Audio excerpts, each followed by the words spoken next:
70% of the world population, they've heard, they've read men from Mars, women from Venus.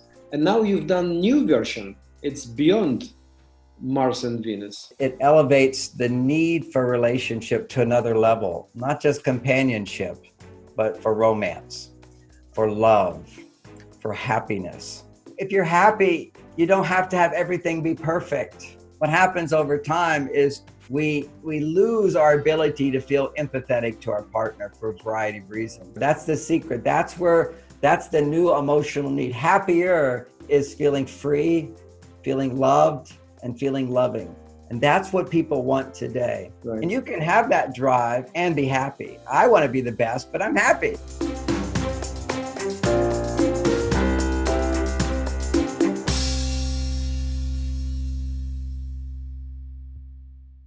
Great.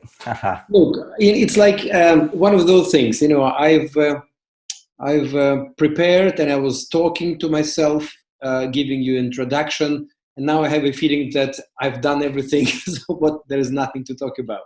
So I've done it. Okay. Well, just maybe a small introduction, if you don't mind, because I think, 70% of the world population, they've heard, they've read men from Mars, women from Venus.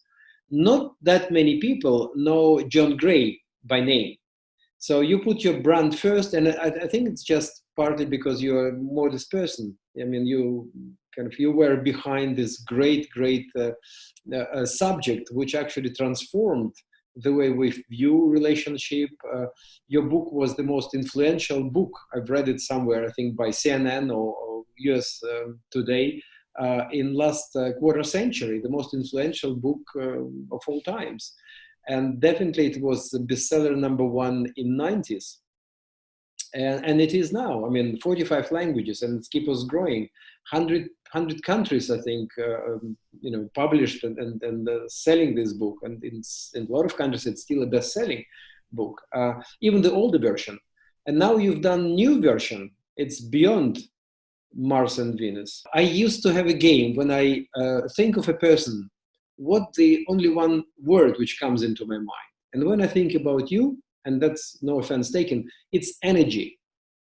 You radiate energy, and we know each other for almost 7 years.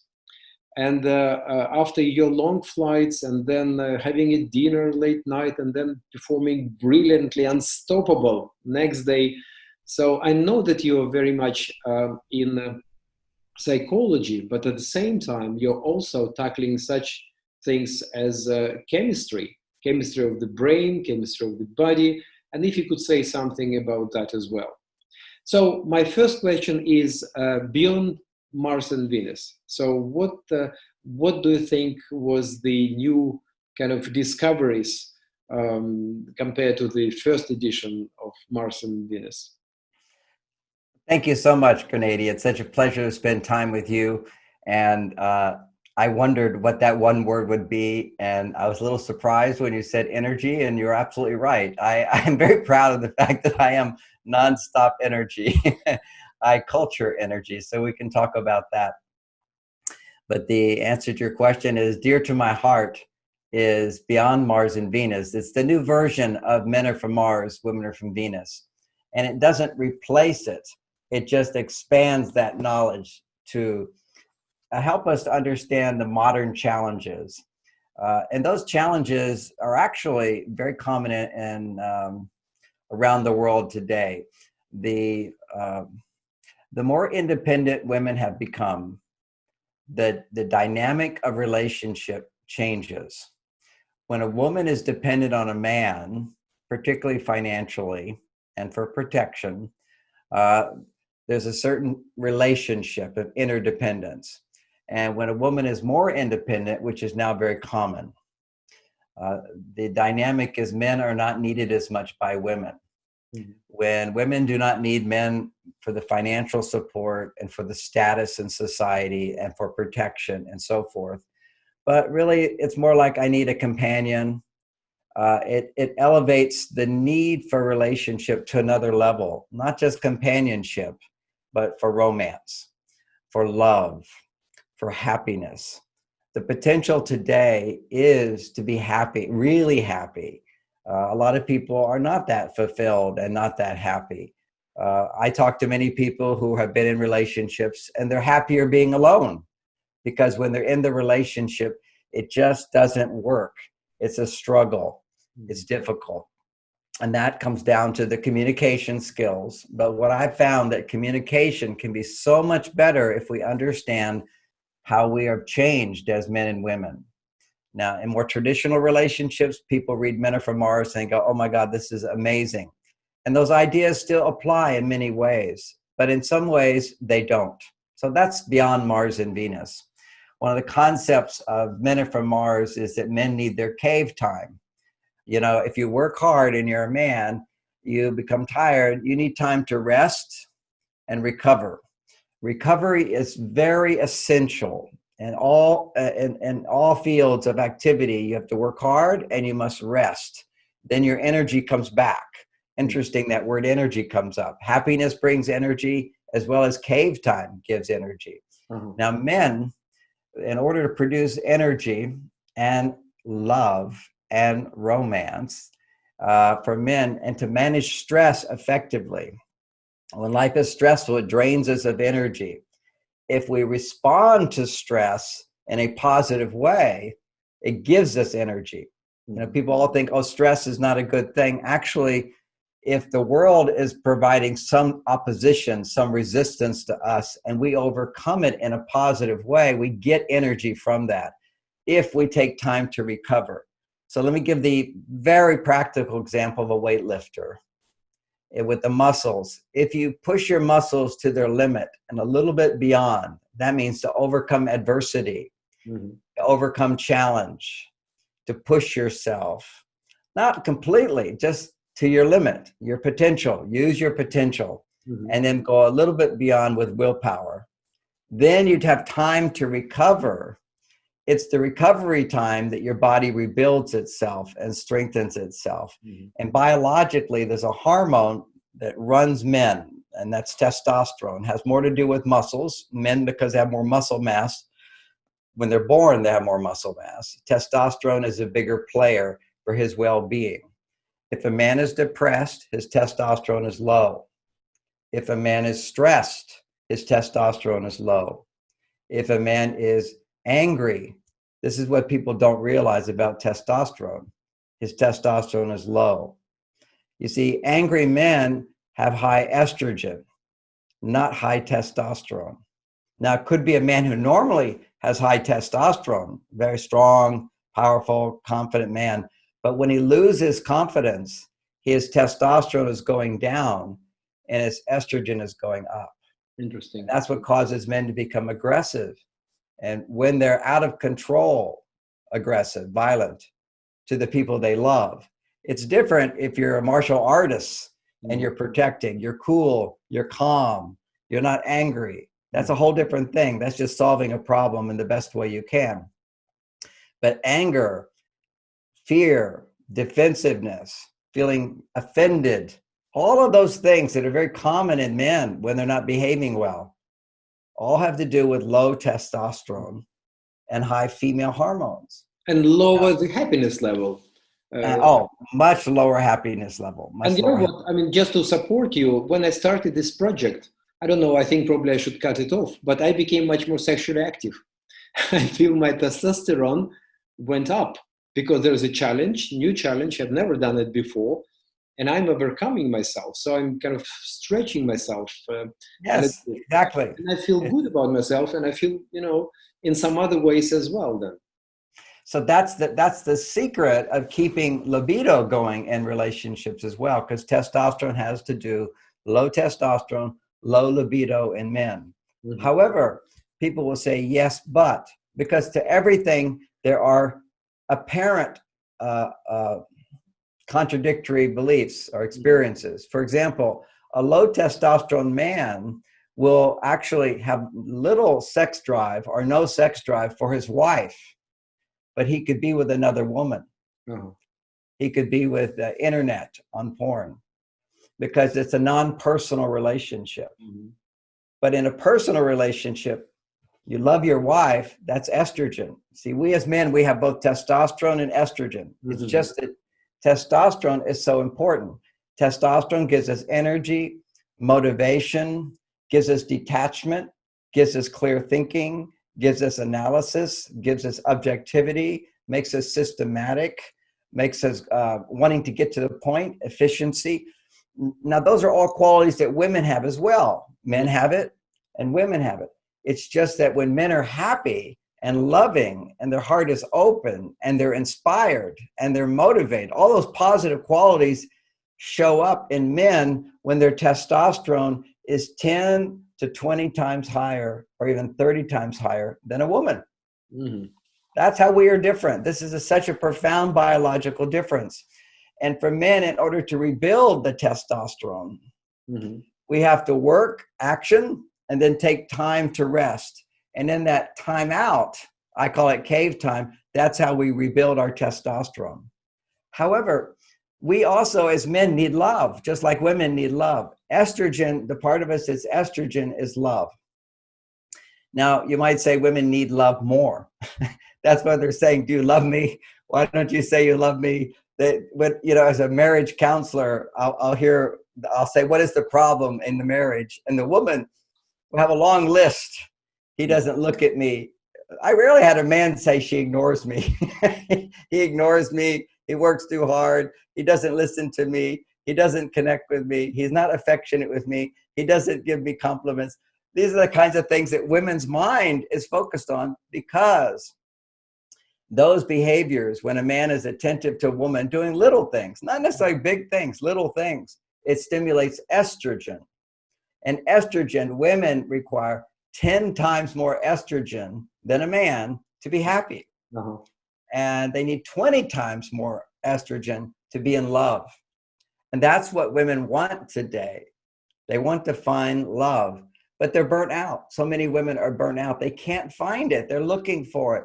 And they could be with a man and they don't fall. They don't open up. They don't open their heart. They think, what's the matter? I find good men, but I'm just not turned on to them. I don't have feelings for them. They have a job. They're safe. There could be a possibility. I can't fall in love. What is happening for these women is their estrogen levels aren't going high enough because their testosterone is too much. They're making too much testosterone. And why do men not make enough estrogen? I mean, why men don't make enough testosterone is their estrogen levels are going too high. So quite often, beyond Mars and Venus, I'll say, now couples, men need to have quiet time. Women need to talk, because talking expresses your feelings, gets attention. Someone understands you. Someone can care about you. Someone can respect you. All these things are the result of when she opens up. So if she opens up and he's not there, that's too painful. So she goes to her male side to do for herself. And that's making her more masculine. And her estrogen goes down. Then no man can fulfill her. She's dissatisfied. Someone just asked me today, why is it so many famous movie star women are single and don't have good relationships? Exactly. And those who write about happiness as well. They are very successful in exposing themselves through books, for example, and advising people, but they very often are single. Yeah, the singleness is they're not satisfied with a man. Maybe the criteria are very high, right? Maybe it's picky. That's a generous way of saying their criteria is very high. I think more realistically, maybe not as flattering, is they're too picky. You see, if you're happy, you don't have to have everything be perfect. But a lot of people, the drive to be successful is being hard on yourself. I have to be the best. I have to be the best. And you can have that drive and be happy. I want to be the best, but I'm happy. I don't have a desire for perfection. I desire to do my best. And people talk about that, but actually don't have a drive to be perfect. I know I'm not perfect. And because I accept myself as not perfect, I'm peaceful. Oh my gosh, I'd be criticizing myself all the time because I make mistakes. So I love myself. That's self-love. These women don't love themselves. What happens, they become picky. It's like, see, if I demand myself to be perfect, I have to be this, I have to be this, then otherwise I don't deserve to feel good. I don't deserve to be happy. I don't deserve to be loved. If I feel that way about myself, then if you make mistakes, I go, well, then you don't deserve to be loved. You don't deserve to be loved. So that's one, not every woman is that way, but that helps to answer the question why these very, very successful women often are single. It's simply, they're just not happy. And they're not happy because what helped them to become successful quite often is that drive that you get when you're on your male side. But it's not every woman, not every woman. Some women have learned how to balance the masculine with the feminine, how to be on the male side, solving problems, overcoming obstacles, and balance it with the female side. And what the female side, the estrogen side, is about learning how to receive help, learning how to ask for help, learning how to be vulnerable, learning how to show your feelings, your loving feelings, and as well as your feelings you'd be embarrassed to share. It's enough because very often we cannot do that. I mean, we're embarrassed. We in our culture, it's like showing weakness, because the modern world demands us to be strong. And then opening our hearts, we become very vulnerable. And that's what people feel like we shouldn't do that, to be on the safe side. Exactly. They don't know how to do that. They could do that if someone taught them. And that's the book. The whole book is Beyond Mars and Venus. Is in a sense, in Men Are From Mars, I said women need to talk and share. And we have to become better listeners. But in Beyond Mars and Venus, I say, women, you have to learn how to open up and share. One thing is the man has to learn to listen. But what happened is many men do listen and their wives say, I'm too busy to talk. And then when she's too busy to talk, because it feels like weakness to her to go to her female side, to talk about her feelings, to talk about her wishes, to be disappointed. Just that. Oh, I'm so disappointed. I wanted this to happen. It didn't happen. Maybe shed a tear or to feel sad. Most of us only have our tears come up only if someone dies. Granted, that's a huge loss, but actually a little tear every day for a woman would be good for her health. Just a tender feeling. How interesting, because you're right. When woman says that, what, I'm not happy about that, or you were rude today, and immediately like conflict is over.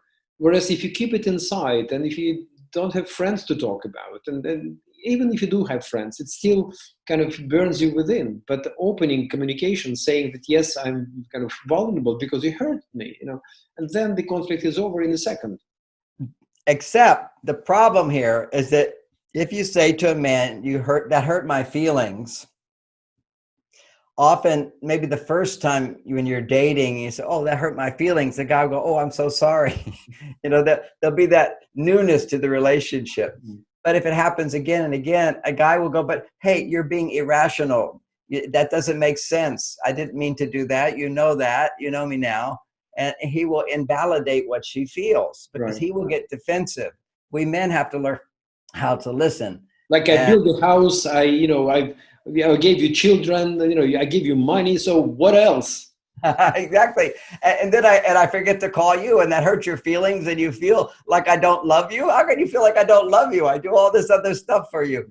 So what happens over time is we lose our ability to feel empathetic to our partner for a variety of reasons. And women need to feel extremely safe to go to that place where they might feel weak, where they might feel not perfect, where they reveal a not loving part of them. Now, because it's not safe, we don't have the wisdom. See, Beyond Mars and Venus is really a book about wisdom. And I have to say, my wife trained me to have wisdom. It took years and years and years to gain this wisdom, to not get upset if she's upset. That if people could just understand that, if you could, just to know that's a North Star, that's our goal, to move in that direction. And the reason we need to have that goal to move in the right direction is if we're not in the right direction, we should know that we are wrong. Okay, that we are wrong. See, so much of the time we blame our partners that they are wrong. Let's say a woman is upset with you, and then you make her wrong because she's overreacting and she's getting upset over something. And you say, look, you're overreacting. What just happened there is you were wrong. But you don't see you're over wrong because It's true. It is true. When she is having a strong emotion like that, it isn't just about you. It's about other things combined. Right. It's about a buildup of frustration and stress. Let me give you an example of that. You know, one of the biggest complaints my wife used to have for me is I would leave the lights on when I walked through the living room. I'd turn them on, walk out, leave them on. Now, the first time, of course, the lights are out. You have no problem with that. No big deal. You turn it out. The second time, you have no problem with that. You remind your husband to do it. He does it once, but then forgets again. But when something happens over and over and over, we now overreact to it because the actual action of him leaving the light on is not a big deal. Mm. But when it's happened 50 times, I can't believe that you left the light on. You see how we naturally overreact. And I like to acknowledge the reality. We overreact. Psychology explained this a long time ago. And because men misuse that phrase to diminish women, we can't say it anymore. I even take a risk to even say, but all negative emotions are an overreaction. Mm-hmm. And that's just what they are. If they're strong negative emotions to where your heart is closed. So if we could understand, if your feelings are hurt by your partner and you're upset with them and you say, you know, you hurt my feelings, not like, oh, you know, when you did that, it's not a big deal, but it hurts a bit. That's easy to hear. But when it's happened many, many times, you go, you know, it really hurt me that you did that. That's blame. That's accusation. And she in her mind thinks she's this loving wife. Mm-hmm. That's not loving. So many times a man will come to me and say, oh, my wife is so negative. I said, oh, well, why are you with her? He says, oh, I love her so much. I love her. She's amazing. I love her. I say, well, then what's the problem if you love her? He says, oh, she's just negative all the time. Nothing I do, she doesn't appreciate me at all. She complains all the time. She wants to spend time with her friends. It's like I'm not even important to her. And he lists this whole list of negative things about her. And then I said, and why are you with her? He says, oh, I love her so much. I love her so much. I said, you know, you're kind of crazy right now. You don't love her. Mm-hmm. All you are is negative. You're saying she's so negative and you're so positive and you're so good, but you're not. He says, yes, but I bought the house. I bought the car. I do all these things. And I go, yes, you did all those things. And that's really nice things you've done.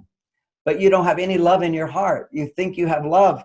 You don't. You have some confusion inside when you feel these things about her. Yes, but she did say this and she did do that.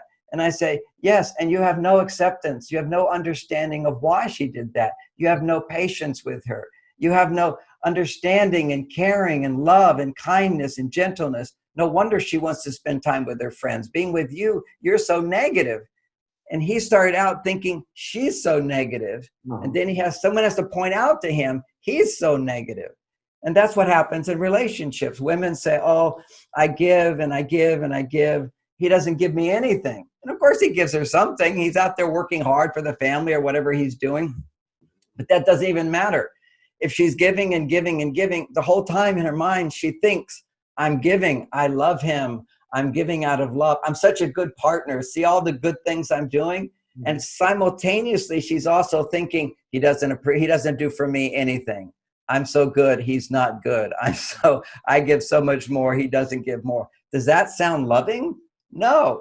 She's telling herself she's this loving partner because of all that she does, but she's not. Mm-hmm. And so she'll continue. What brings out the best in your partner is love. And we walk around thinking we're all so wonderful. We're not. And we have to recognize where our mistake is. Then we can correct it. So if a woman's giving too much, what she needs to, if she's giving more, she needs to realize she's giving too much. See the difference? Giving more is toxic love. If you give more to your partner than they're giving to you, then you're going to resent them. And you do. It always happens.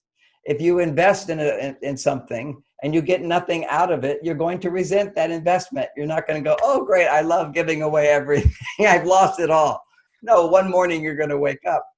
The reason it's hard for women to not overgive is when they give more than they're getting, is when they give, they're imagining, I'm going to get back. They're imagining I'm going to get back. But actually, by giving and imagining you're going to get back, actually causes you to get less. If you give a man a big reward for doing nothing, he will do nothing. If you ask for a little and appreciate a little, then he will do a little more. And then you ask for a little more and appreciate a little more, he will do more. It's like a snowball. It's a snowball. It's the love that brings out the best in men, and it's the love that brings out the best in women. So again, this is all, if I listen to myself, people will be going, yes, yes, yes, but it won't work just listening to what I just said, because we don't have an understanding of what is the kind of love that's most empowering to men and what is the best love for women. Now, this is very interesting. So I can say this and it's theory based upon experiences, but I'm talking about fact. This is biology. This is unquestionable. If a man watches his team, he has his soccer team and it's his team and he's watching it and they win, you can measure his testosterone goes very high. Done. He feels great. Now, this is common sense, but let's bring it into biology. The biology is that when men feel successful, their testosterone goes up and they have more energy, they have more love, and they bond and they become selfless. It's such a beautiful being a man can be.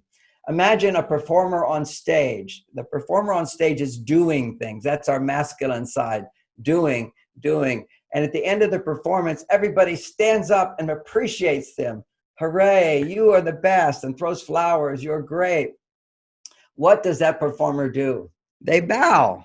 They bow. If you appreciate people, they will bow. They will respect you more. If a woman wants to be respected, if a woman wants a man's energy, his love, his affection, his heart open, what is the secret? Raise his testosterone. How do you raise somebody's testosterone? Appreciate them. How do you lower someone's testosterone? Complain. This is complain or resent them as opposed to appreciate them, celebrate them. And then a woman will say to me, but there's nothing to celebrate. I say, that's your mistake. You blame him. You see, it's him. I remember when I was in Russia, a woman on stage said there's three kinds of Russian men. There's the military guys who have no heart, but they save the country. Okay, they have no feelings. There's the romantic type. They're the romantic type. They're here, and in 2 weeks they're gone. They're so romantic, but that they can't keep it up, and they find someone else. And then there's the third type, the alcoholic. And they're depressed and they drink alcohol. And I said, that's your experience. That's what happens to men when they don't get love, when they're with women who don't know how to love. And these women will say, but we do love. And I say, what do you do? Oh, I do so many things for him. That's the worst thing you can do. Stop doing things for men. Instead, practice letting him do things for you. Certainly it feels good to do things. I'm not saying you should never. You should just not do it more than they're doing for you. And to understand, we men are different creatures. We need to be motivated. Women don't need motivation. They're overgivers. Men need motivation. And motivation means give me a clear job description. Let me know what I'm required to do and pay me well. Boy, a job description and pay me well. And the problem today is that men don't have a clear job description for relationships in the modern world. When my father, my mother and father stayed together, had a lovely relationship, a very harmonious family. And they didn't have any of these relationship skills. They didn't need them because my dad, for the time he lived in, he had his job description, which was to make money. That was it, and be a gentleman. Okay, it was basically, he had certain things that he was taught. One was how to have a job and follow through, how to make money. He had good education, went to Stanford University, had his job. So my mother picked a man who was already trained because what she wanted was a man to provide for her, a man who had was certainly a gentleman in certain ways, not a lot of romantic skills or communication skills, but he was a kind person and he never got angry. if a man could follow those 3 rules in the 50s, that was enough. A man who doesn't get angry, a man who somewhat is a gentleman, and the other one is a good provider. And then my mother created her happiness. You see, they followed what I call the secret of successful relationship, which is the 80-20 rule. The 80-20 rule is 80% of your happiness needs to come not dependent on your partner. My mother was a happy lady. My dad was a successful man. That made him happy. They came together, and the extra 20% they got from each other. So my mother could be happy without my father, but because my father was there, she was happier. Happier, yes. Happier. That's the secret. That's the new emotional need. Happier is feeling free, feeling loved, and feeling loving. And that's what people want today. But because they're looking for that happier and they haven't found how to be happy. This 80% within, right. So they're thinking about that 20, which make them happy, but actually 80% must be within, without being dependent on your partner. That's the bottom line. So women have to learn that, many kinds of love that raise testosterone, but we can summarize it in categories: appreciation for the things that he does. And for her as well, John, if you don't mind, is it like mirror? So if I appreciate her, what she did, or what she is doing, is it the same thing? It gives her the same feeling of worthiness, or it's different? You know what I mean? So if woman... Oh, I know exactly what you mean. No, if you appreciate a woman who doesn't feel loved, she will feel more unloved. Uh-huh. Now, that's so interesting. This is what happened in the beginning of my marriage. My wife would say she doesn't feel appreciated.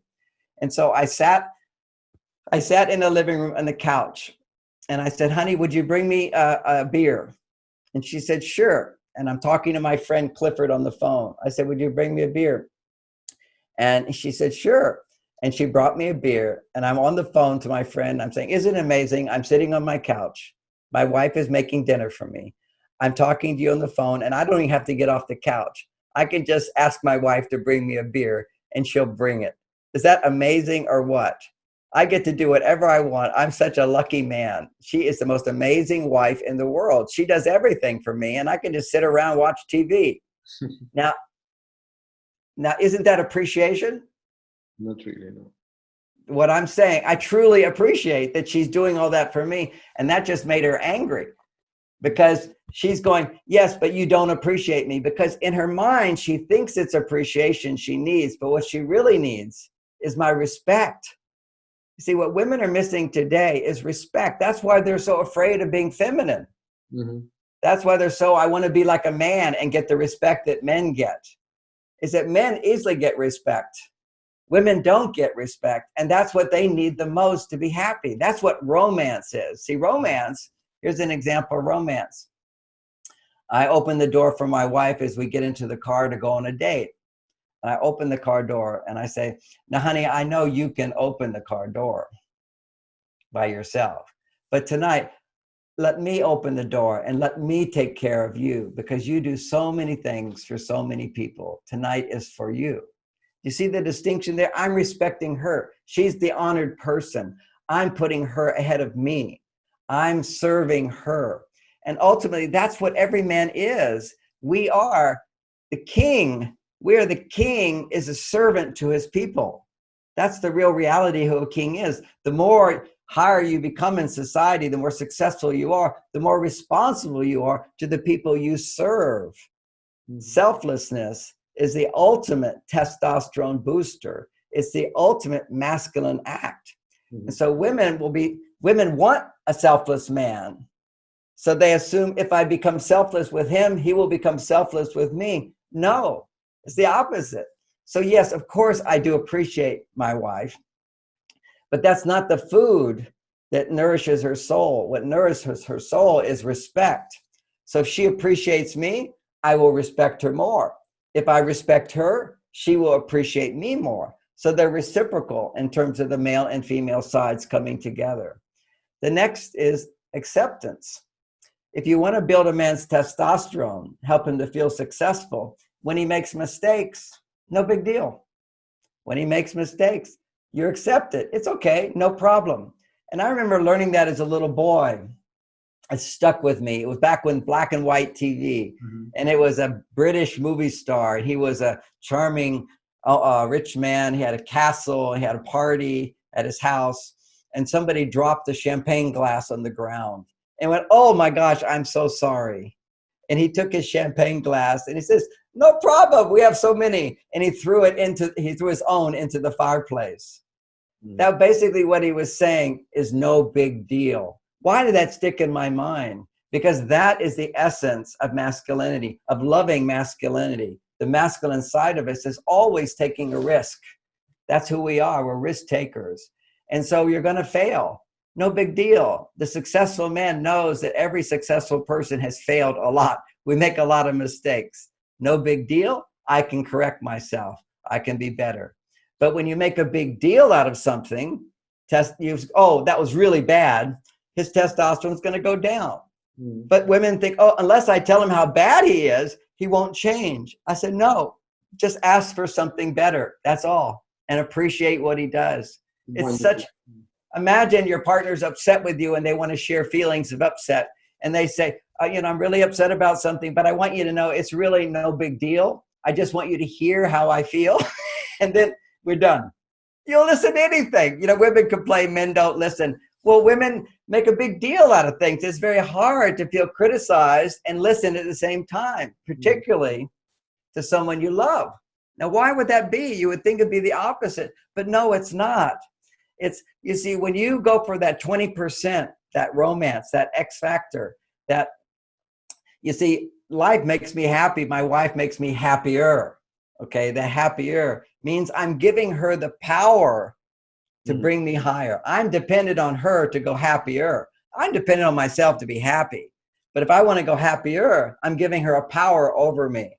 So if she's critical of me, it's much more than if somebody on the street is critical of me. So what? I don't care. But if she says to me, John, you forgot to, call me. I made dinner and the dinner went cold and I just need to talk to you about my feelings. But I want you to know it's not a big deal. You don't have to say anything. I just want you to understand what goes on inside of me. And then talks for a few minutes and says, I'm glad that you understand and I know you'll do your best. And walk away. You're not being punished.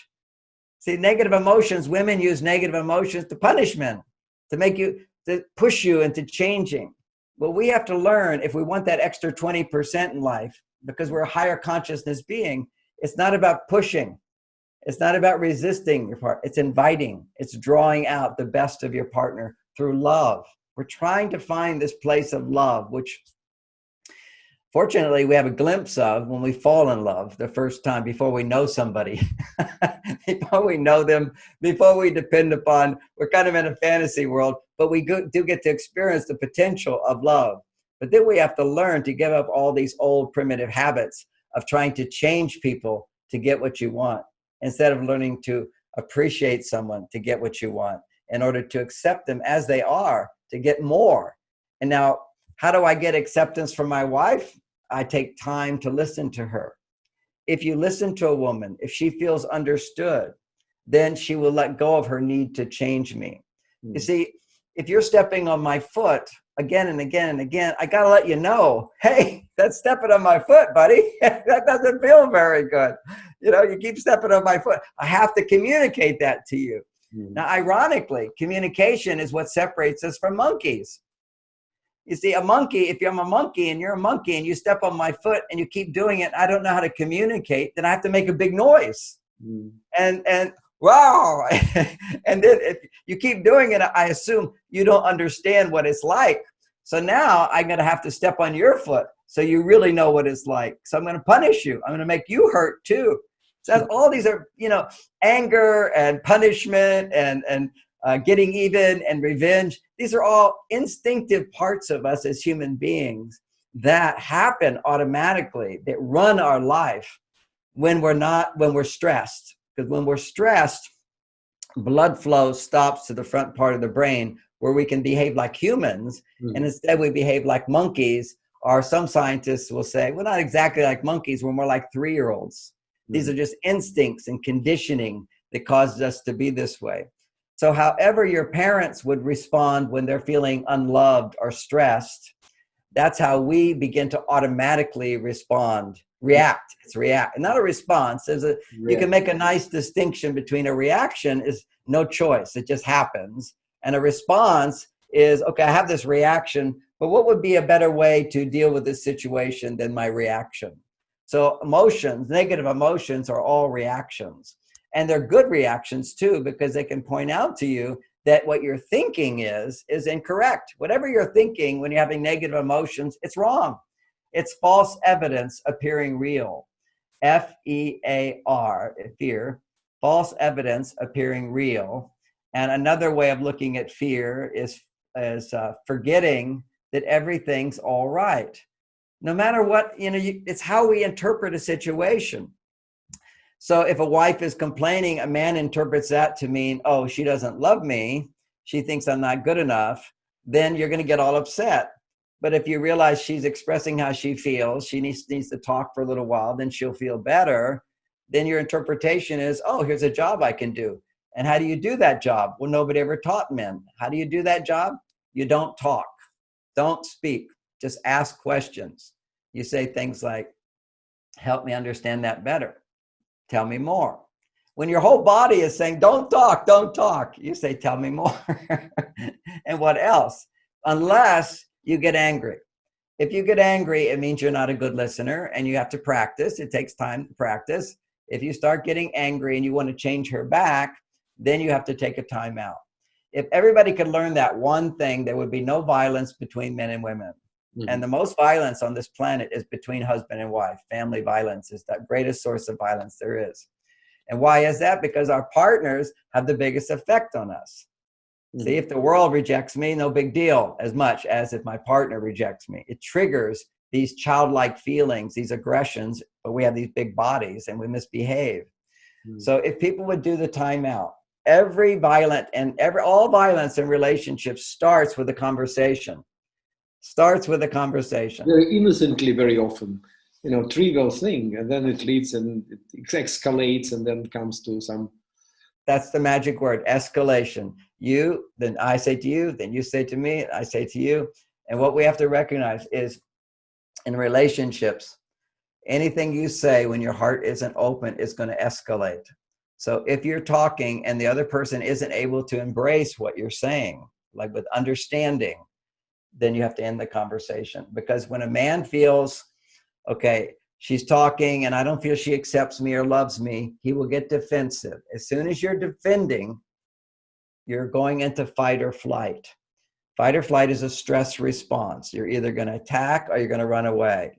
Running away is defending and saying, no, you're not right. You're not right. You're not right. And most men, actually, whenever they are angry, they're also afraid. It's the fear response. Anger is simply fear.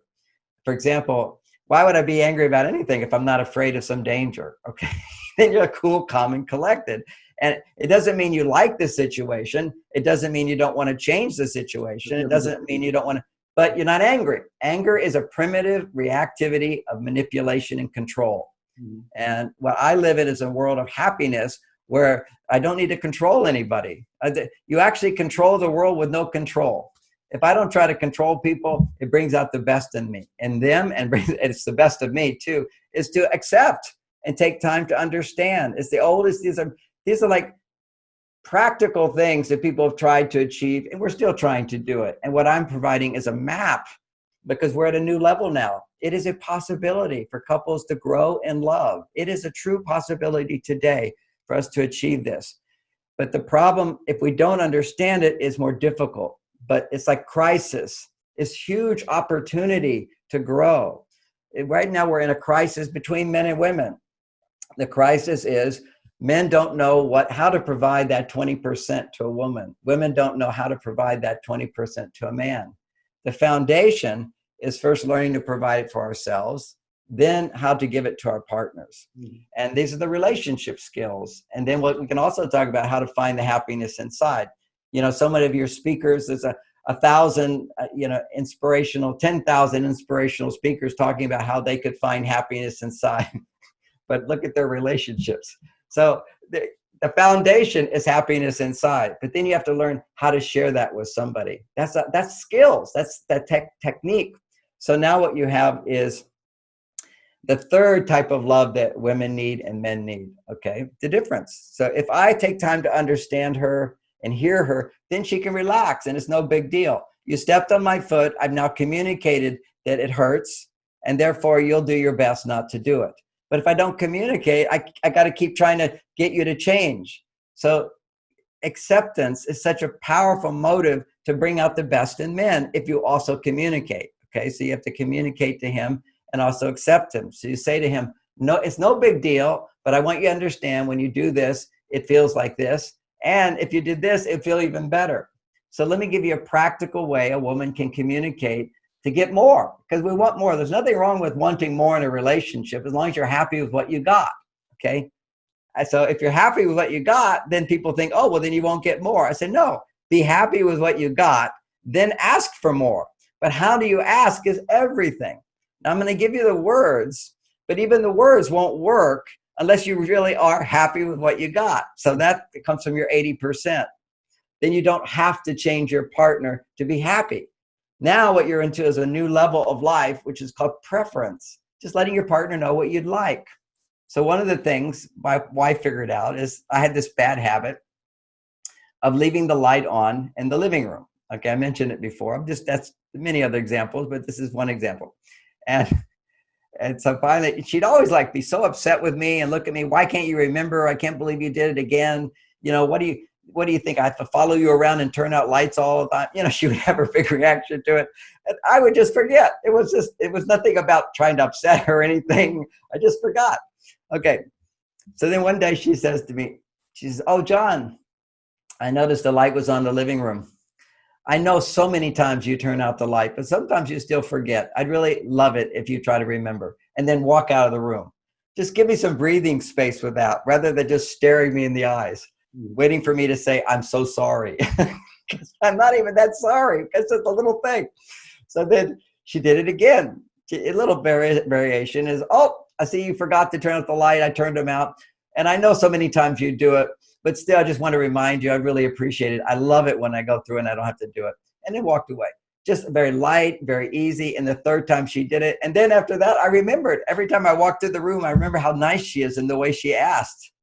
See, men are like, we're amazing. We can be trained so easily if women just understood their power. They just don't know the power of love to bring out the best in men.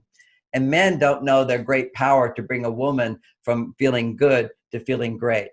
We can't make them feel good. That's their job. But what we can do is not get in the way. And that's what we do. And women get in the way of us feeling good at home. We get in the way of our natural healing processes. Mm-hmm. So women have to, we'll get into the techniques of how women can feel better and how men can do their 80%. But the first thing we're talking about here is just relationship. And the third type of love is trust. Oh, women, so many women say, oh, men are unreliable. It's sort of almost the mantra of women today is you can't trust men, you can't trust men. And of course, you know, I remember it's just a stress reaction that women go into. They go, I trust him, he's my husband, to I can't trust anything. They go from one little, I can't trust him. I can't trust him. I knew it, I can't trust him. As men, we go into the flip side of what women need most, which is caring. We care, and then she's not very loving one day. She's real negative. We go, well, then I don't care. I'm out of here. I don't care. So we as men, we go from I care about you more than anybody to I don't care at all. And women go from I trust you, you're my guy, to I can't trust you for anything. I have to do it myself. And this is the world women are living in more so today than ever before, which is I can't trust men. I have to do it myself. And when you feel that, what hormone you're making is testosterone, and your estrogen is going down. And when men are going into I just don't care. Okay, what's happening to them is that it's not that their testosterone is going down. It's they're pulling away to allow their estrogen, which is too high, to go down. So men have to, it's our defense rate, our balancing action is to just go into, I don't care. That means basically I have to pull back from already too much estrogen because we're angry, and our mechanism to avoid violence and anger is to stop caring for a while. So we will pull away so that our testosterone can come up. And that means we take our cave time. Now, if we want to go into the dysfunctionality of relationships, we'll take it one step further for a moment. It's natural for women to cope with stress by talking about their emotions and their feelings. Basically, to share whatever they feel without having to be logical. Just share what's happening. And then their mind can make sense of it all, let it go, and feel love again. That's what therapy is about, is a therapist listens mainly and asks good questions, and a person discovers the truth within themselves. And women need to do that as a way to feel good. However, they realize that when they do that, it's like punishment to a man. So then what happens is they start doing it to punish, because they have this primitive instinctive tendency to punish. And men, we need to withdraw and go into our caves to rebuild our testosterone, to feel good again so we can be loving. We realize that when we go, but we experience that we go to our cave, it upsets her because she doesn't understand it, and it hurts her feelings. And then men will start to become cold and withdraw as a way to punish. Okay, so these natural mechanisms can also be used to punish. So if I'm going to my cave to punish her, then I'm not going to be able to get any benefit from being in the cave. And if she's using her emotions to change me, to punish me, she won't get any benefit. And not only that, but the emotion, those tendencies will become stronger. Anytime spiral down, right? It's a spiral down, and it's getting worse and worse and worse. It gets worse and worse. Just think about, if I have to get angry in order to get you to change, then every time I want more and I'm not getting it, I'll get angry. So these loops, these instinctive loops, get stronger and stronger. The more emotional we become as human beings, the more we use our emotions to manipulate others. And that just is not about, that's a poor relationship where you're using emotions to manipulate others. And people, again, they don't see through their deception, that they deceive themselves. They say, no, I'm just angry. I said, no, you're using your anger to change somebody. It's a manipulation. There's no love in that. You're not accepting a person. But it's just how I feel. I said, okay, go talk to somebody else about how you feel, that you're not trying to change. And then you'll be able to let go of those emotions. So that's what therapy is. That's what, in Catholicism, that's when you go and you talk to the priest. You tell him how guilty you feel. You know, he's not going to punish you. so you feel better. It's just therapy. Talk about your life. Talk about your feelings to somebody who's not going to be affected by it. Basically, their life's not changed. You know, when you go to the priest and say, "Oh, I stole all these chickens," I feel bad. That's okay as long as it wasn't the priest's chickens. But if I stole your chickens, you're not going to be forgiven so easily. It's easy to accept and forgive, but it's not anything that directly happened to you. So what we want to recognize is the power of therapy, but you don't have to go to a therapist, although I am a therapist. There's great value in it. There's tremendous help you can get from it, coaching as well. But women, if you're upset with your husband, don't talk to him. Not because you're punishing him, but go and talk to somebody else who can listen, who's not going to be affected in a negative way by what you're saying. And don't expect your partner, just because they love you, to be able to hear you with compassion. If you're blaming someone, they're going to go into fight or flight, and they're going to get defensive, and you will not feel heard. Right. There's no benefit to communicating if your heart's not open, or if you don't have the skills for it, because you can still have your heart open and you just don't have the skills. And the skills are there the way your mother did it. You might start yelling, and you're not even, you might even feel love and start yelling, but yelling is a horrible form of communication. It's primitive. That if you don't express yourself, then the thing will start burning within, and you get illnesses. There's a whole therapy. I think absolutely. But you don't have to express yourself to the person you're upset with. That's the point of this. You talk to somebody else about how you feel. So you have to have someone third. Then you have to have someone else. Yes. In order to sort your relationship too. The only reason we have evolved this far is because women had a community of women who all had the same sufferings. So they could all talk about it and share and interact and go, yes, yes, yes, yes. And then they all go back feeling more loving. See, the women need to talk to a lot of people. Okay. We don't as men. Okay. What we need basically is our alone time and some good friends for sure, where you can talk. We're not just pure male, pure, and women are pure female. No, But no. we're a balance. But in that balance, for men, if you go too far to your female, if you talk too much about your feelings and emotions, you become weak, and you do. That's why, you know, as a teenager, you're taught, suck it up to become, you join the army, you learn to suck it up. You know, don't whine and complain. Life's tough. You got to overcome it. But with the right knowledge, you can overcome it.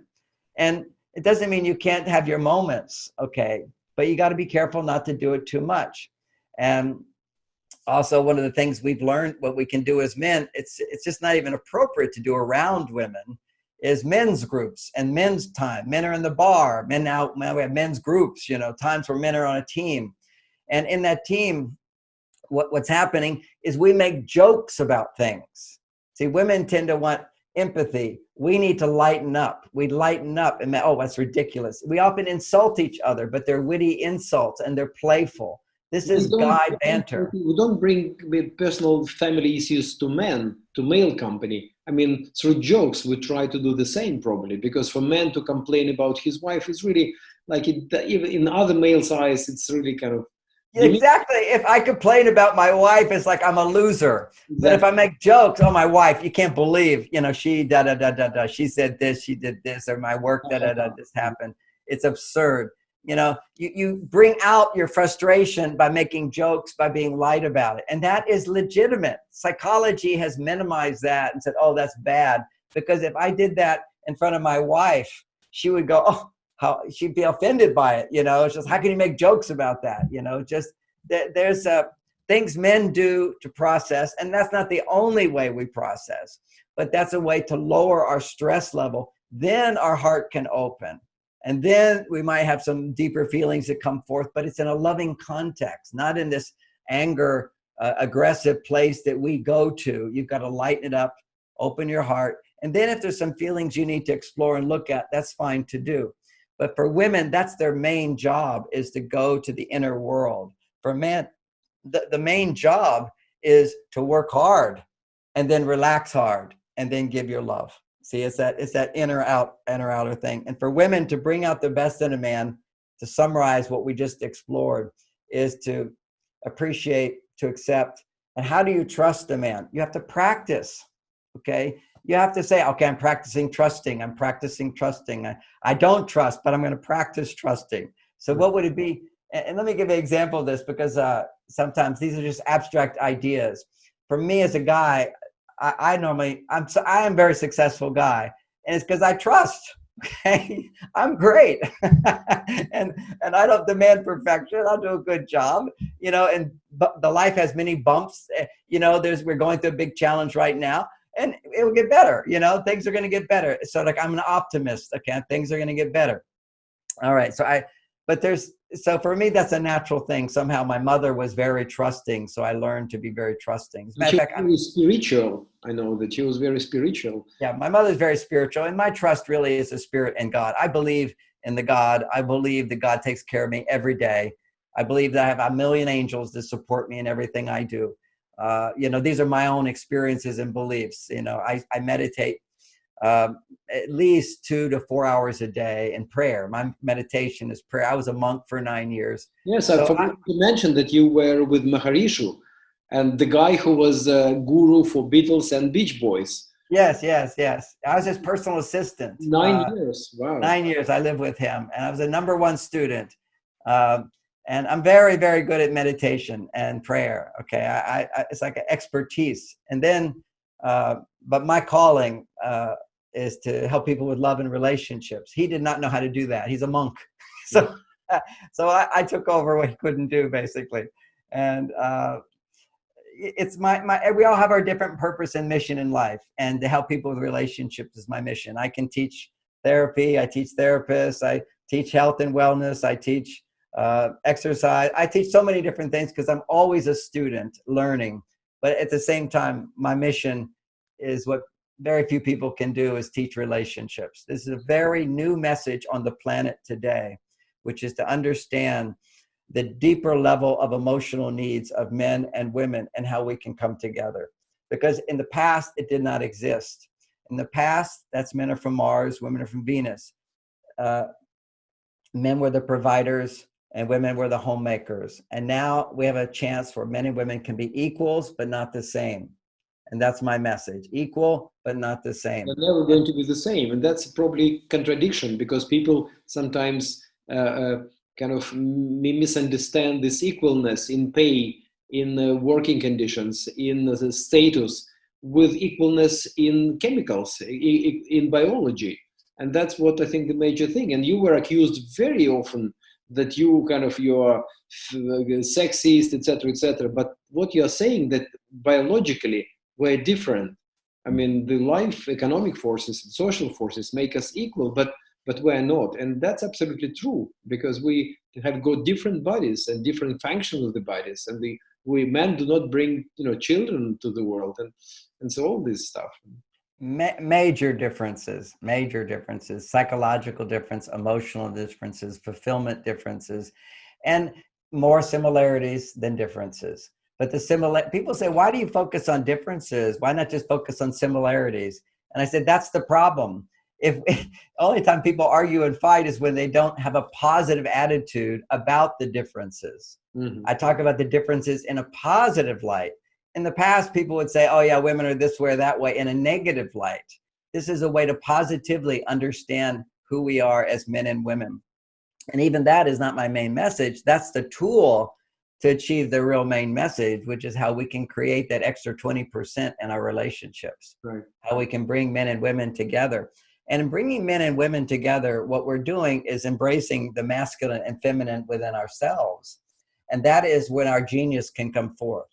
Every person has an inner potential, and that genius is not just a good piano player, it's a good plumber. It's a fulfilled person. It's a person of service, a person who's fulfilled, who loves. This is our inner potential can come forth. And at those moments when it does, there's always this synthesis of the masculine side of us and the feminine side of us. A simple way of putting it, without all the deeper understanding, is just that when you're of service and you love doing it, okay, when you're happy and fulfilled and you're working hard, then working is not really work, but it's still work. That's really what we're trying to achieve. And a foundation for that is a good relationship. Now, some people can find their genius in certain areas of their life, but they're not able to bring that over into their relationships. They're born with a gift, and you'll see this. High performers often have the worst relationships. Most of our greatest writers were tormented in their relationships. Some of the greatest spiritual teachers make fun of marriage and relationships. They don't know anything about it. They have a particular channel, but to be able to have both your male and female side balanced in a relationship is going to make it's going to change the world in a way that we can have peace and harmony in the world. It will never happen until men and women at home are experiencing this, because there's no greater division of difference than gender, men and women. Because, and here's the irony, Gennady, there's so many of the corporations and companies are all doing big conferences on diversity. They recognize, that we're a global world. We have people from different cultures. We need to be respectful of differences and understand those differences. And those same HR departments will say, "Oh, we can't do gender." Exactly. It's so funny. Diversity in color, in race, in nationality, in the upbringing, but don't mention, the gender differences. It's because we're so defensive about it. We're so defensive because we're confused about it. You see, we can't look at it because it's completely unlogical to think. There's no wisdom to say that men and women are the same. We all know deep inside that we are, but our goal is the same. The goal is that we want to have equal respect. We want to have equal appreciation, or at least the opportunity for equal. And nothing's ever the same with anybody, but you should have at least the dignity and respect the dignity of women, respect the dignity of men, and to let their full self come forth. This would be great. We can't even achieve it in our personal relationships. How can we achieve it in the workplace? And then how can we achieve it between countries and in politics? So we are polarized to such a great extent in the world today. And there's a song quote from an old 60s song that I like, which is called, "If everybody's wrong, then nobody's right." This side is, we're right and we're right. and they're wrong, and they're wrong. So if everybody's wrong, nobody's right. We really have to start embracing these differences. And it's love really is what we're trying to find here.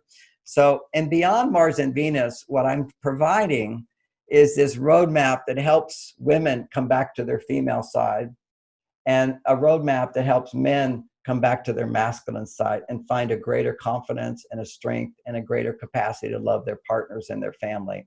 Mm-hmm. And the practical aspect of that for men is to experience lasting passion in your marriage. Like you said, you know, your testosterone's up, you're doing something new, you're having to overcome hurdles, your libido increases. Well, that's just what happens when your relationship or your life is producing more testosterone. Libido comes back, and it's wonderful.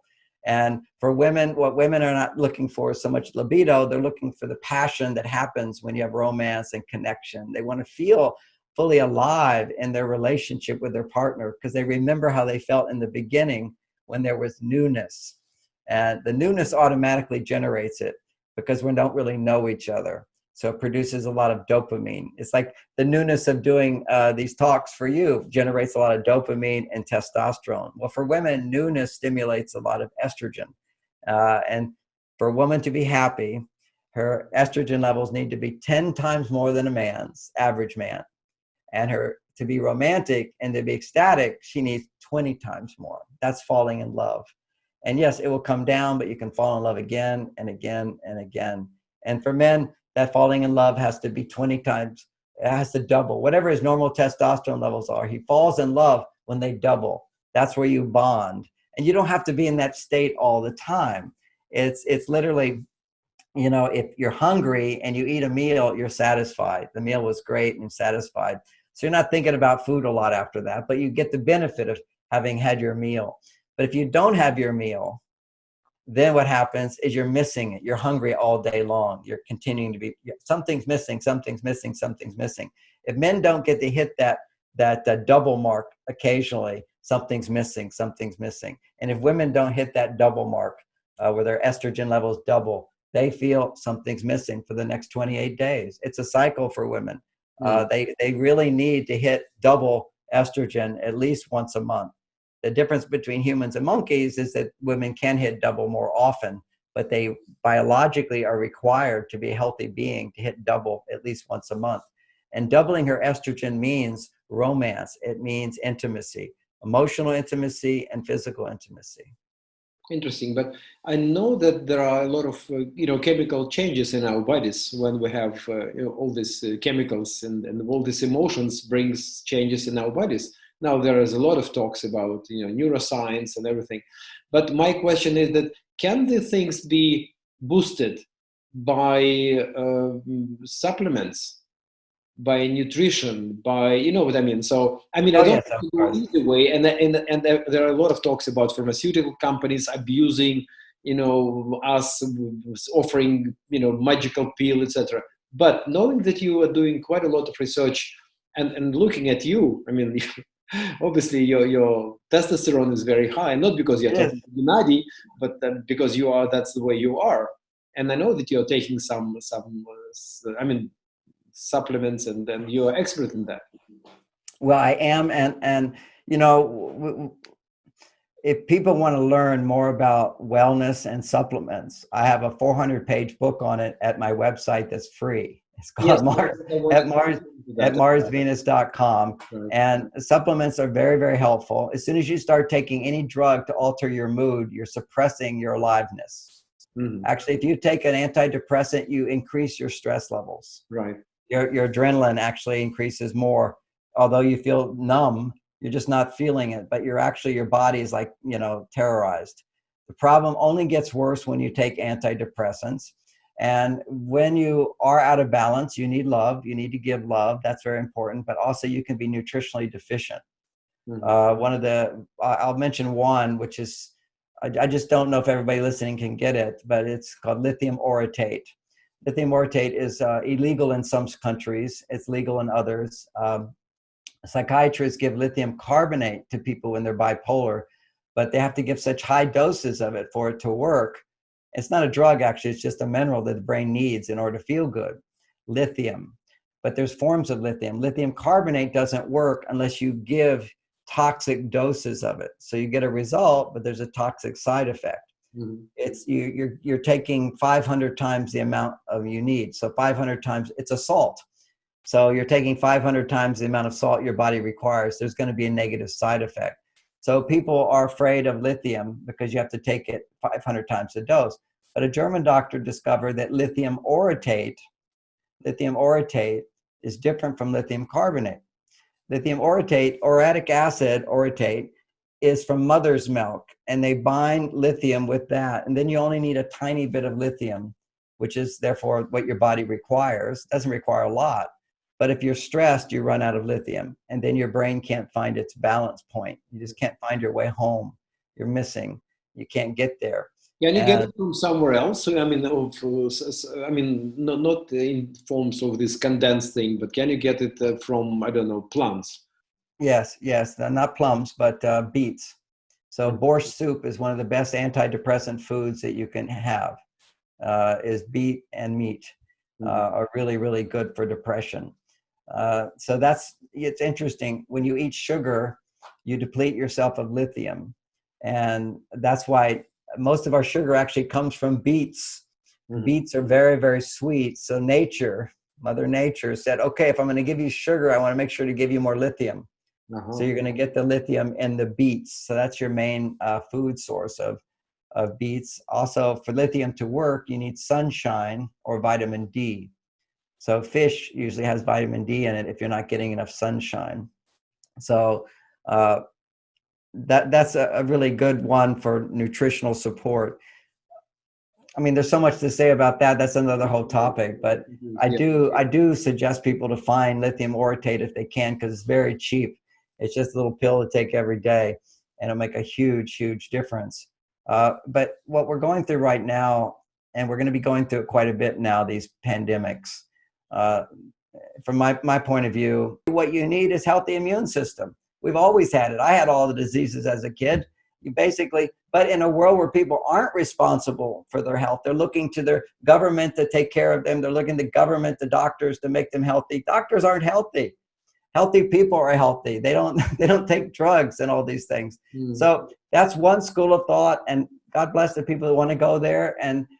But you can also be healthy, learn how to be healthy and how to be loving, physically healthy, and also spiritual. These are the things that give us fulfillment, not drugs.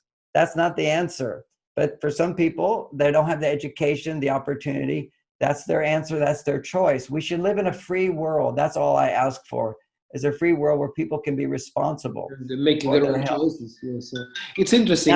Now, during this whole time, I came up with a new technique, and I want to share it for couples that are who are audience.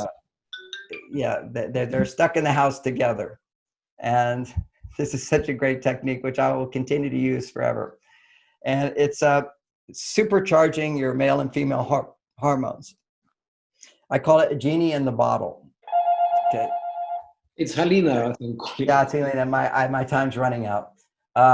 So a genie in the bottle is a testosterone booster for men. So for 20 minutes, the woman says, or the man or woman says, let's play the game. It's a game. He's the genie, and she rubs the bottle, which means she asks for something, and he does it. Mm-hmm. Like a flight attendant in first class. This is what they say. Oh, it's my pleasure. Oh, I'd be happy to. Oh, I'll get to it right away. Anything you need, make sure to call and ask for me. I'll take care of you. So you're this genie. You're all powerful. See, that's testosterone. And you're selfless. So for 20 minutes, she can get you to do anything she wants you to do. Mm-hmm. But she can't do anything for herself. She has to ask you. She's totally dependent on you to be happy. Mm-hmm. And so she asks you to do little things like make me some orange juice, massage my feet, go clean up the kitchen, look through the TV guide, find the show that I want. Whatever any request that she has, her job is to ask for help. There's nothing more stimulating for estrogen than asking for help. Mm-hmm. And there's nothing more testosterone producing for men than doing little things to get a big reward. So this is for 20 minutes. It's called Genie in a Bottle. She's rubbing the bottle, or you'll rub the bottle later? Rubbing the bottle is just a metaphor for asking for help. It's asking, yeah, right. But yeah, so you don't get just 3 wishes. You get as many wishes as possible. because when you're dealing with estrogen, a big thing produces the same estrogen as a little thing. Yes, so how many times does she ask for help and he responds? And then every time he responds by doing something, her estrogen levels will start to rise. And as they start to rise, for the first 5 minutes, if you're upset with your partner or not feeling very loving, you'll be grumpy. It's okay. Fake it. Just fake it for 5 minutes, and the hormones will start getting produced. Then his little things will actually generate the estrogen in a woman. And when her estrogen's going up, it will generate the testosterone in the man. This is an amazing technique. Amazing. Totally fun. Totally fun. Until you make it. But I think what you're saying it must be part of curriculum at schools. I mean, in the elderly sort of. One day we should really do that. Yes. Important. Yeah. Well, thank you very much, John. I know that Halina is calling me. Yeah. Well, we got a little off schedule today because I was meditating. My girls, just for a second. That's Alexandra. Oh, hello, Alexandra. Hello. Very famous author. And that's Daria. Oh, hello. Oh, you're so beautiful. Yes, I've known your dad for quite a while. He's a good buddy of mine. quite cute girls. Thank you very much. Thank you very much, John. Thank you. Wonderful interview. I really appreciate your help. And I feel that maybe later on, at the end of the year, I'll ask for another input from you as well. So we'll have a sequence. Okay, we can do that for sure. But thank you so much. Have a lovely day. Thank you for your energy and for your wisdom. Thank you. Okay. Bye-bye. Bye-bye. Bye-bye. Bye-bye. Bye-bye. Bye-bye.